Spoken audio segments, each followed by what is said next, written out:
গাট্টুর অপারেশনের আজকে 5 দিন হয়ে গেল। আজকেও ড্রেসিং করার দিন। ওর এই কানের অসুস্থতার জন্য রাত্রিবেলাও ঠিক মতন ঘুমাতে পারে না। তো সকালবেলায় অনেকটা টাইম একটু সঙ্গে বসে একটু ঘুম পাড়ানোর চেষ্টা করেছিলাম, কিছুটা ঘুমিয়েও ছিল। তারপর বেলার দিকে অর্জুন এলো ড্রেসিং করাতে। অর্জুনকে দেখে তো ও ভূত দেখার মতন দেখে দৌড়ে ঘরে চলে গেল। তারপরে শাশুড়ি টেনে হিজড়ে ওকে অর্জুনের কাছে নিয়ে গেছিলো। এছাড়া কোনো উপায় কিন্তু ছিল না, কারণ ও অর্জুনের কাছে যেতে চায় না। আর ওকে আজই অ্যানেস্থেশিয়া করে ড্রেসিংটা করানো হয়েছিল, কারণ অ্যানেস্থেশিয়া ছাড়া সম্ভব না। আগের দিন খুব ঝামেলা করেছিল।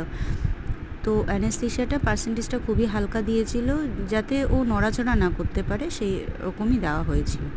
অ্যানেস্থেশিয়া দেওয়ার কিছুক্ষণ 2 ঘন্টা পরে ওর হুঁশও চলে এসেছিলো ঠিকঠাক মতন। এখানে কানের অবস্থাটা তোমাদের কিছুটা দেখিয়েছি, পুরোটা তো দেখানো সম্ভব না। তো ব্যথাতে বেচারা কিন্তু খুবই